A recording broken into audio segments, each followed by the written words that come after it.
Bienvenidos todos a nuestra tercera clase de Exploremos el Antiguo Testamento. Me da mucha alegría que estén conectados hasta esta clase hoy. Espero que estén aprendiendo mucho. Y también les quiero recordar que si tienen algunas preguntas no resueltas de los temas que hemos visto en sesiones pasadas, ustedes pueden enviar sus preguntas al correo que está apareciendo en pantalla o al número de contacto que tenemos de Edifica. Y más adelante vamos a resolverlas. El día de hoy vamos a hablar de un tema muy importante, un tema que le vamos a dedicar varias sesiones de nuestra clase y es el Pentateuco. Cuando nosotros hablamos de Pentateuco, nos estamos refiriendo a los 5 primeros libros que encontramos en la Biblia. Estos primeros 5 libros son iguales en las Biblias católicas, en las Biblias protestantes y en las Biblias judías. Cuando nosotros hablamos del término Pentateuco, nos referimos a penta, que significa 5, y teuco, que significa libro o que significa volumen. Anteriormente, un teujo era un estuche donde se guardaba el papiro, el rollo donde se escribía el libro. Entonces, eso es lo que significa Pentateuco y es así como nosotros conocemos los primeros 5 libros de la Biblia. Para los judíos, estos tienen unos nombres diferentes, pero corresponden al mismo contenido que les acabo de mencionar, los 5 primeros libros, y ellos los conocen como la Torá. Acuérdense en lo que hablamos de la Tanakh, que la primera sección es la Torá.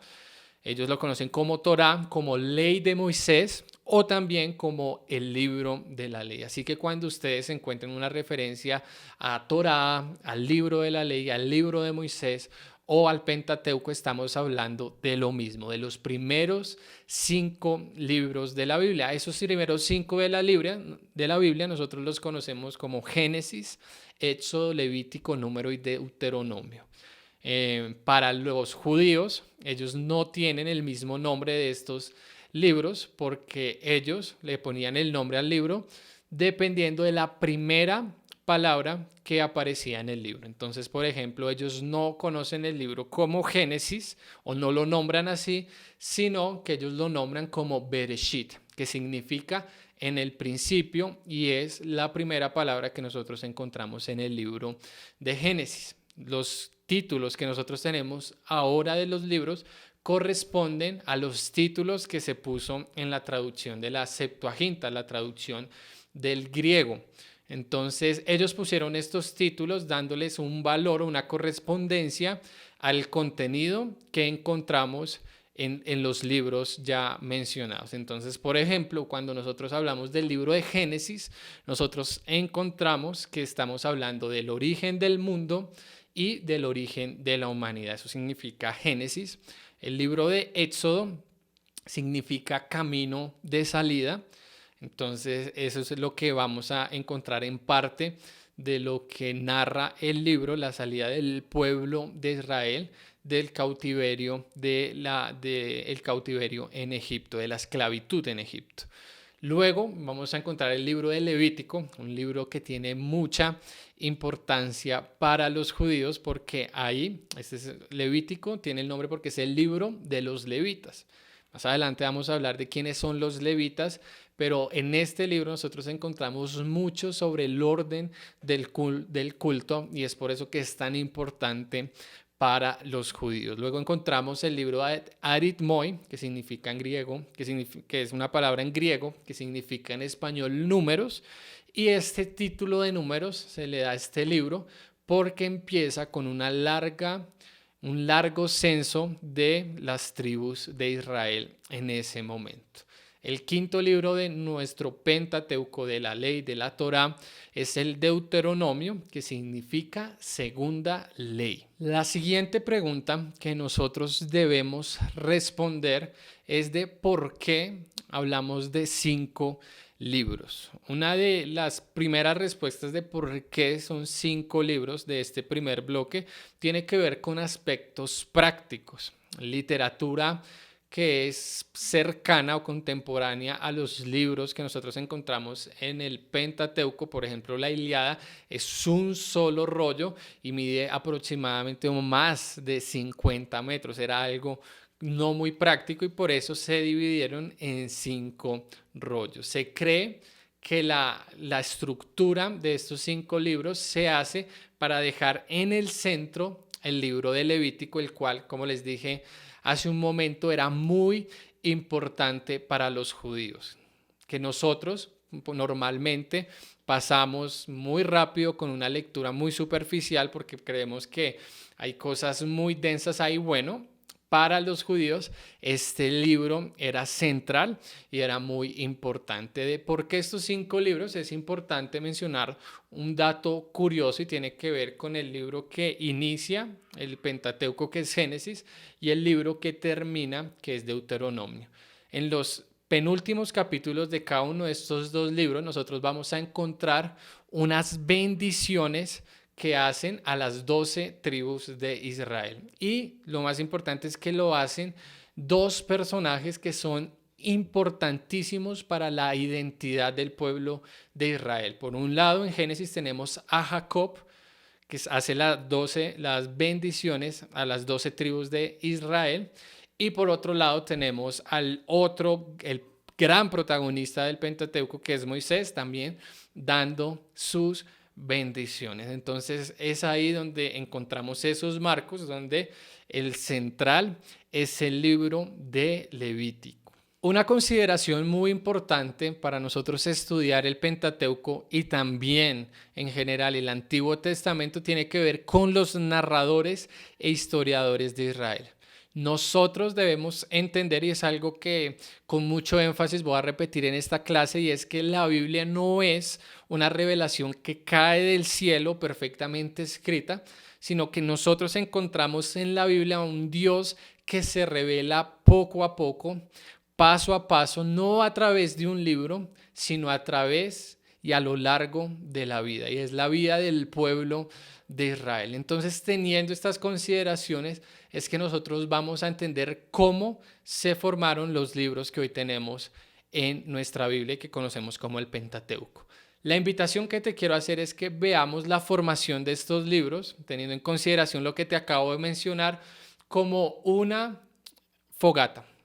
Piensa en una fogata donde se reúnen varias personas y empiezan a contar diferentes historias. Entonces vienen algunos ancianos, cuentan algunas historias que ellos conocen sobre el pueblo, que han escuchado de sus familias. Luego llegan algunos sacerdotes a complementar esas historias o a dar otra perspectiva de lo que sucedió en esa historia. Y es así como la historia de Israel, antes que estar registrada en unos libros, está registrada de manera oral en la mente y en el corazón del pueblo. Esa fue la primera, fue el primer método como se transmitió el Antiguo Testamento, como se transmitió el Pentateuco, de una transmisión oral. Ya más adelante nosotros podríamos decir que surgen genios dentro del mismo pueblo de Israel, que empiezan a hacer una tarea magnánima, muy grande, de recoger todas esas historias, todas esas tradiciones que han escuchado y ponerlos en una historia continua de lo que es el pueblo de Israel. Entonces, eso corresponde más a una formación de los libros, y no tanto como algo que se escribió de una sola corrida. No, era algo que primero se conoció oralmente, en los oídos del pueblo se rondaban esas historias, y más adelante personas muy, muy sabias, podríamos incluso decir que con la ayuda del Espíritu Santo, son las que hacen de esas historias una historia continua del pueblo de Israel. Esto es importante porque para Israel la historia es el lugar de encuentro con Dios. Sin embargo, debemos hacer una salvedad importante, y es que los historiadores de Israel, los historiadores del mundo antiguo, no son iguales que los historiadores de hoy. Lo que quiero decir con esto es que la historia en Israel, o la historia antigua, no analiza los hechos con los mismos criterios de objetividad y fidelidad con que se desea o se espera que se analizan los hechos hoy. Por eso que en la historia antigua, una de las características más comunes tiene que ver con la exageración de los hechos que ocurrieron, y eso también nosotros lo vamos a encontrar en las historias que vemos en el Pentateuco y en el Antiguo Testamento. Todo esto es para, en cierta manera, hacer entender que la Biblia no es un reportaje histórico. No se trata de los hechos exactos que ocurrieron en la antigüedad, sino se trata del testimonio real de cuál fue el sentido que encontró el pueblo de las cosas que sucedían alrededor y que en cierta manera fueron exageradas o que en cierta manera fueran modificadas, pero que en cierta manera aún así modificadas y exageradas encontraron un sentido que les dio una identidad. En la descripción de este video he dejado un anexo, un documento que se llama Una historia llena de maravillas, que nos va a ayudar a entender un poco más la importancia de la historia interna del pueblo de Israel como formación de su identidad, y un ejemplo que nos va a ayudar muchísimo a entender este tema, así que me encantaría que lo leyeras. Teniendo esto en claro, nosotros podemos ahora hablar de los principales géneros literarios que nosotros vamos a encontrar en el Pentateuco. Esto es importante porque de acuerdo al género literario que nosotros le asignemos a cierto pasaje del Pentateuco, nosotros vamos a valorar sus afirmaciones.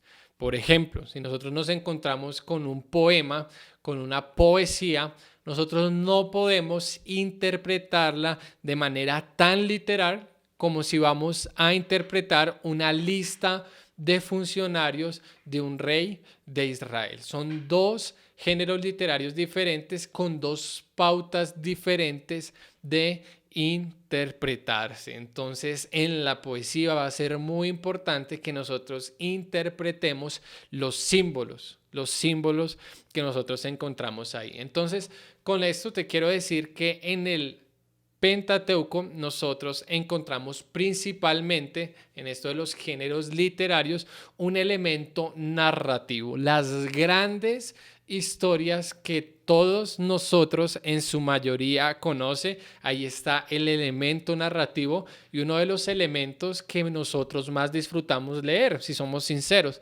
Pero el Pentateuco no solamente es narración, no es homogéneo en esto, sino que también tiene un elemento legislativo. Y este elemento legislativo, que para nosotros pueda que no sea muy atractivo, era lo más importante para los judíos. Entonces este elemento legislativo también está muy bien representado en lo que son los 5 libros del Pentateuco. Podríamos decir que el elemento narrativo y el elemento legislativo son los principales que encontramos en estos primeros 5 libros de la Biblia. Adicional, también nosotros vamos a encontrar el elemento poético. Si quieres ver un ejemplo de este elemento, puedes ir al penúltimo capítulo del Génesis, donde encuentras las bendiciones de Jacob, o el penúltimo capítulo de Deuteronomio, donde encontramos las bendiciones de Moisés. Puedes ir a Éxodo capítulo 15, donde está el canto de Moisés cuando es liberado el pueblo de la esclavitud en Egipto. Todo esto tiene ese elemento, ese género literario poético. Adicional, también nosotros vamos a encontrar listas genealógicas. Para nosotros esto no es muy atractivo, no es muy común que una persona sepa quién es su tatarabuelo, cuáles son sus antepasados, pero en el tiempo del antiguo Israel era algo muy importante y nosotros vamos a darnos cuenta que es algo que se repite en el Pentateuco.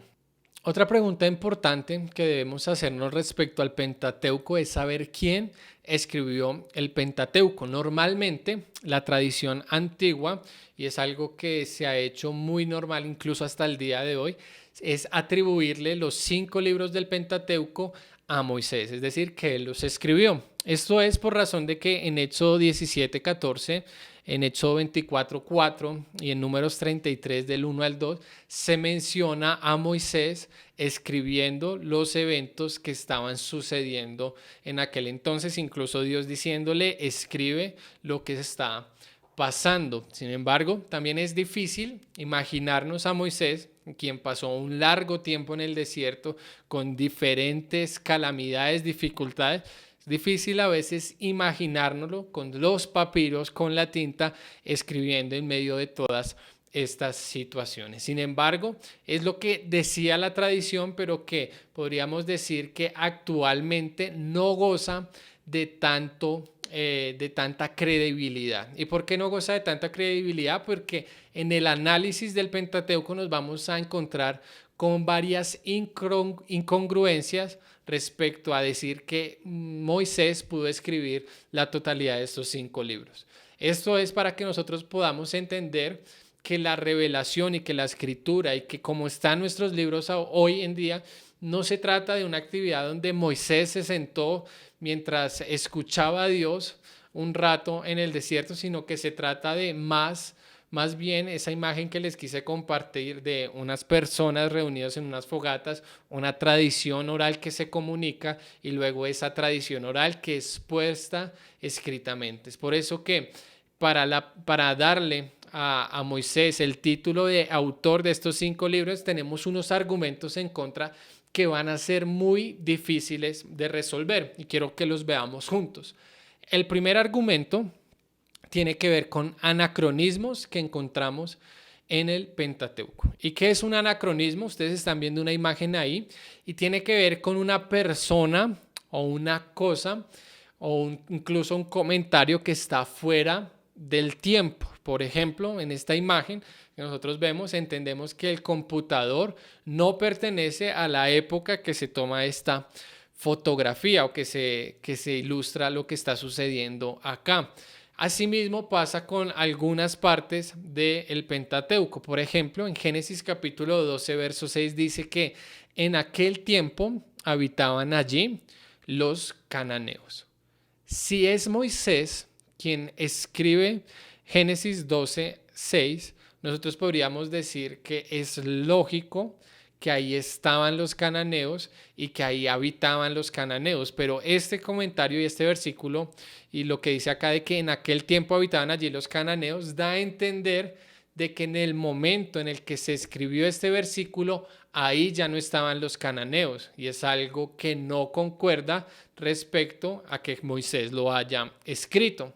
En Génesis 26:31 también dice que antes que los israelitas tuvieran rey.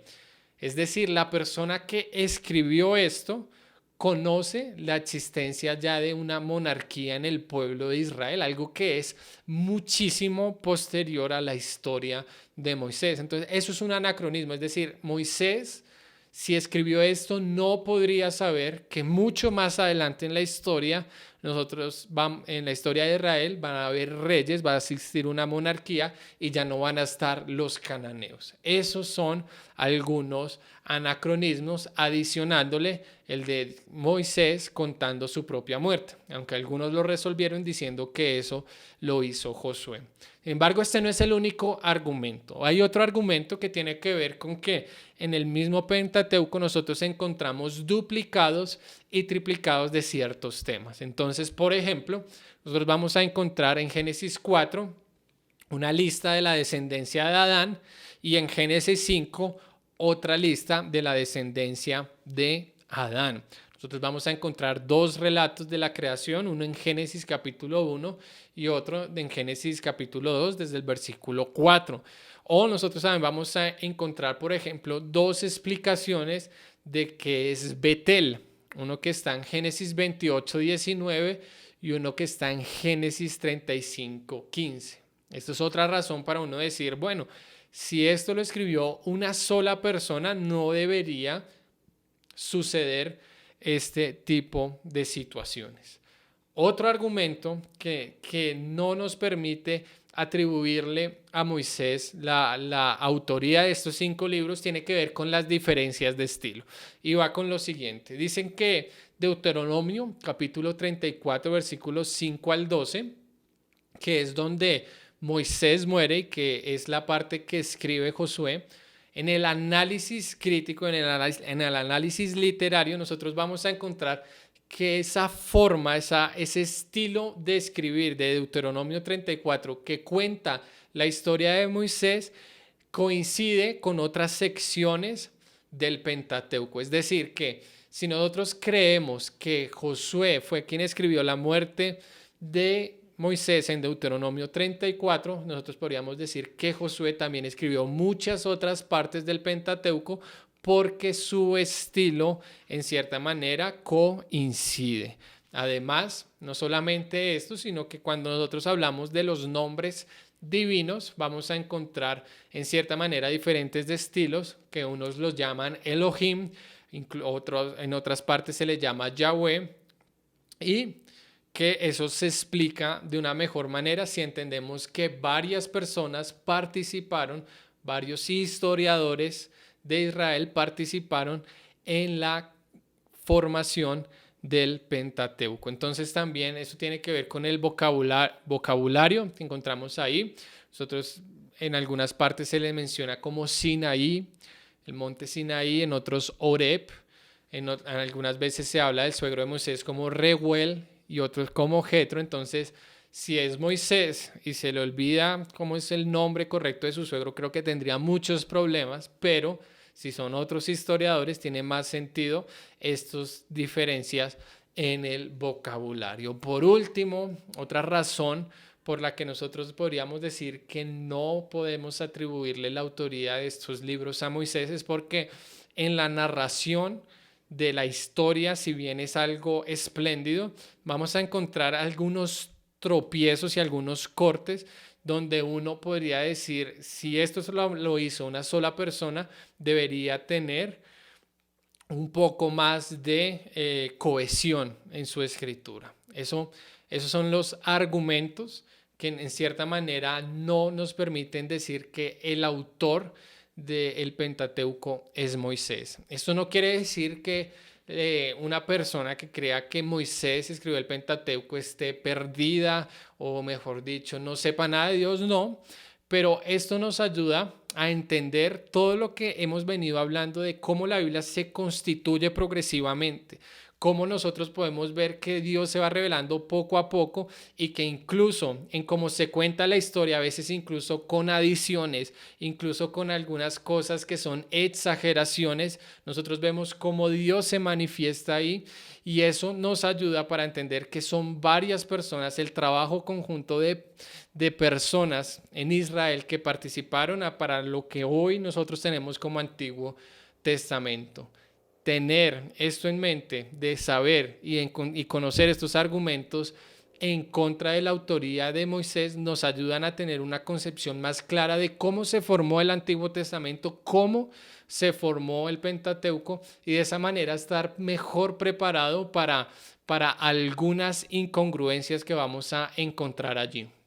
Ahora me gustaría que viéramos un bosquejo. Este es un bosquejo que encontramos en el libro de referencia de nuestra clase. Es un bosquejo del contenido del Pentateuco. Está dividido en 7 partes. La primera parte tiene que ver con la historia de los orígenes, de la cual vamos a hablar un poco a continuación. Luego vamos a encontrar de Génesis 12 a 50 la historia de los patriarcas, los grandes patriarcas que son Abraham, Isaac y Jacob. Ahí vamos a encontrar desde Génesis 12 a 50 la historia de ellos con sus familias y generaciones. Luego vamos a pasar al libro de Éxodo. En Éxodo del 1 al 15 es donde nosotros vamos a encontrar la opresión y liberación del pueblo de Israel en Egipto. Luego vamos a hacer en Éxodo 15, 22 al 18, 27 vamos a encontrar unas primeras etapas hacia la tierra prometida. Y es ahí donde empieza a desarrollarse algo nuevo para el pueblo de Israel, que es el desierto con sus diferentes desafíos que ellos encuentran ahí. La siguiente sección que vamos a encontrar es Éxodo 19 hasta Números capítulo 10, verso 10, y tiene que ver ya en el monte Sinaí, donde se le da el pacto a Moisés, donde pasan muchas cosas interesantes y donde también en esta sección vamos a encontrar mucho de legislación, de ese contenido, de ese género literario legislativo que hace parte del Pentateuco. En esta parte nosotros la vamos a encontrar. Luego vamos a estar del Sinaí a la estepa de Moab, que es números 10-11 hasta el números 21-35. Ahí pasan también cosas muy interesantes en el desierto nuevamente. Y en la estepa de Moab nos vamos a encontrar lo que es número 22 hasta Deuteronomio 34, y es que tiene que ver con que el libro de Deuteronomio es un discurso de despedida de Moisés al pueblo de Israel. Entonces ahí nosotros vamos a encontrar también bastante ley y vamos a encontrar ya al final las bendiciones de Moisés para las tribus de Israel y su muerte. Entonces más o menos un bosquejo general que en las siguientes sesiones vamos a explorar un poquito. Recuerden que es de una manera general y no en detalle. Entonces vamos con la primera sesión de este bosquejo del Pentateuco, que tiene que ver con la historia de los orígenes, o la historia también que se conoce como primitiva, que son los primeros 11 capítulos del libro de Génesis. Entonces, esta historia primitiva, nosotros podemos ver que es una narrativa, es una narración de la creación y de los orígenes de la humanidad como preludio a los orígenes de Israel. O sea, se explica primero los orígenes del mundo, del cosmos, y luego los orígenes con los patriarcas del pueblo de Israel. En cierta manera, a lo largo del Pentateuco y de la Biblia, nosotros vamos a encontrar una historia de salvación de Dios. Nosotros vamos a encontrar una historia de cómo Dios hace un esfuerzo por todo el tiempo relacionarse con su pueblo. Entonces, en estos primeros 11 capítulos, nosotros vamos a encontrar el por qué es importante esa salvación, por qué es importante esa relación. Y en cierta manera es como una muestra de que en estos primeros 11 capítulos nosotros vamos a darnos cuenta de que todo empieza de una forma paradisíaca, donde todo es bueno, como dice Génesis 1, todo es bueno, pero se empiezan a dar rupturas. Y eso es lo que aporta Génesis 1 al 11, de ver cuáles son esas rupturas. Entonces vamos a ver la primera ruptura, que es una ruptura con Dios, luego una ruptura con la pareja. Luego, más adelante en la historia, vamos a darnos cuenta de una ruptura de los hermanos, y entendiendo de que cada asesinato y la violencia, a fin de cuentas y en primeros términos, es violencia contra un hermano, es violencia fraterna de familia. Vamos a encontrar esa fractura, esa ruptura. Luego vamos a encontrar esa ruptura de madres, de padres y hijos. Y eso lo podríamos ver en Noé, cuando su hijo se burla de él y Noé maldice a su hijo, a su nieto. Entonces son rupturas que se van dando en todos estos capítulos de Génesis 1 al 11, que son rupturas incluso de Dios ya con el pueblo, y eso se tiene que relacionar con la historia de Babel que nosotros encontramos en Génesis 11, y es en cierta manera como estos capítulos nos muestran el por qué es importante la salvación de Dios, la relación de Dios que quiere entablar con su pueblo, porque en Génesis 1 al 11 parece que es un crescendo, algo que está creciendo del pecado. Las cosas no están saliendo bien, y la respuesta de Dios, a pesar de que en diferentes momentos de esta historia vamos a encontrar la gracia de Dios vistiendo a Eva y a Adán, salvando a Noé, guardando la vida de Caín, diferentes momentos de gracia, nos vamos a encontrar con una respuesta categórica a todo esto que está sucediendo mal de Génesis 1 al 11, y la respuesta va a ser el llamado de Abraham, que vamos a hablar después. Pero entonces esta historia primitiva nos cuenta en cierta manera por qué las cosas están saliendo mal, cuáles son esos orígenes y por qué desde el inicio las cosas no están funcionando, y qué se debe hacer para arreglarlas, y es Dios quien las arregla. Entonces, en cierta manera podemos decir que en esta historia nosotros entendremos el por qué es importante la salvación de Dios y el por qué es importante la relación con Él.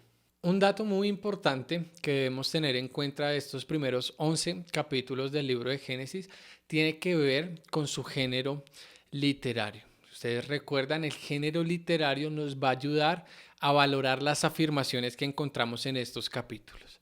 Pues bien, muchos especialistas hablan de estos primeros 11 capítulos con el género literario mito o más específicamente como antimito. ¿Y por qué antimito? Porque estos 11 primeros capítulos cumplen con la función de corregir o refutar los relatos mitológicos de aquella época. Esos relatos mitológicos de aquella época son importantes porque el relato, por ejemplo, de la creación que nosotros tenemos en nuestra Biblia, tiene ciertas relaciones literarias con un poema babilónico sobre la creación que se conoce como el Enuma Elish. Este poema es más antiguo que el relato de la creación que nosotros tenemos en la Biblia, y si bien tienen ciertas similitudes, hay ciertos aspectos en común que hay, lo que más resalta son las diferencias y el contraste entre la cosmovisión bíblica, en la cosmovisión del pueblo de Israel, y la cosmovisión mitológica que tenían los otros pueblos. Entonces, esto es importante porque si nosotros entendemos este género literario, no vamos a valorar el contenido de estos primeros 11 capítulos como una verdad histórica, exacta, externa, sino como un intento de la fe de Israel de responder a los conceptos que se tenían de los orígenes del mundo y del universo y cómo Israel responde desde la fe en Dios. Entonces, esa es la manera correcta de nosotros ver los primeros 11 capítulos de la Biblia. Esto tiene una repercusión importante, tiene que ver, por ejemplo, con el relato de Génesis 1 de la creación, porque nuestro énfasis no tiene que ser el cómo, como si se tratara de una verdad científica y biológica que la Biblia nos quiere comunicar, sino del por qué. Nosotros debemos enfocarnos más en responder la pregunta del por qué y del cómo nosotros apoyarnos de las ciencias que nosotros tenemos el día de hoy. La creación y los primeros 11 capítulos de la Biblia no es un informe científico sobre el origen del mundo, sino es el deseo de mostrar que Dios creó todo con su palabra y que en cierta manera es una contradicción a los conceptos babilónicos de aquella época. Es ahí donde nosotros vamos a encontrar el valor importante. Dicho de otra manera, nuestra pregunta no debe ser si la serpiente sí habló o no habló, sino nuestra pregunta es saber qué dijo, porque es ahí donde nosotros vamos a encontrar el sentido, independientes de eso, si pasó o no pasó.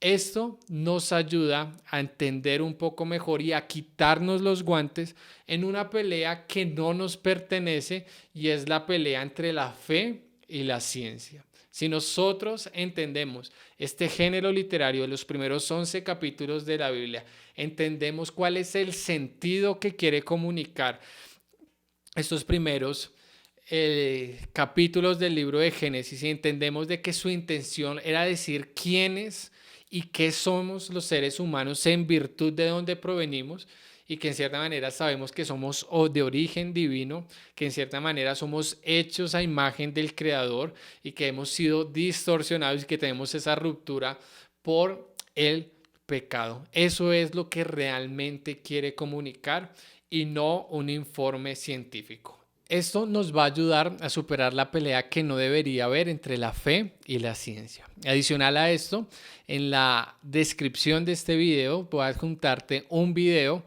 donde puedes ver, es de un profesor mío que responde a la pregunta de fe y ciencia, aliados o enemigos, y va a ser muy provechoso para todo lo que hemos hablado.